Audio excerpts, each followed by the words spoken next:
So guys আমাদের সামনে revive পয়েন্টে একটা এনিমি রিভাইভ দিতেছে, ওকে আমি সোনিয়া অন করে দিই। তোমরা তো গাইস জানো আমি সোনিয়া ডিম্যাটি ইউজারদেরকে মারি না, ওদের সাথে টিম আপে করি। এই ভাইটার সাথেও টিম আপ করমু। দেখছো ভাই উঠবস করতেছে।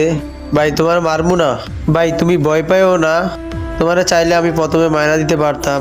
গাইস মনে হইতেছে ওল্ড প্লেয়ার না হলে আমাদের সাথে টিম আপ করতো না, আমাদেরকে মেরে দিত। ওরে আমরা সুযোগ করে দিই রিভাইভ দেওয়ার জন্য। আর ভাই তোমার টিমমেটকে বলো এখানে নামতে, চারজনে ম্যাচটা একসাথে খেলি। দেখি তো ভাই কে নামে। ও ভাই একটা আপু দেখছো, মনে হইতেছে ভাইটা ডু পার্টনার। আমাদের তো ডু নাই, তার জন্য ভাই বেড়াদা নিয়ে খেলি। আর গাইস আমার আইডিটা ফিউজে আছে, সবাই একটু বেশি বেশি করে কপলিং করে দাও। আর ভাই আপু এদিকে আসো, আমরা চারজনে ম্যাচটা একসাথে খেলি।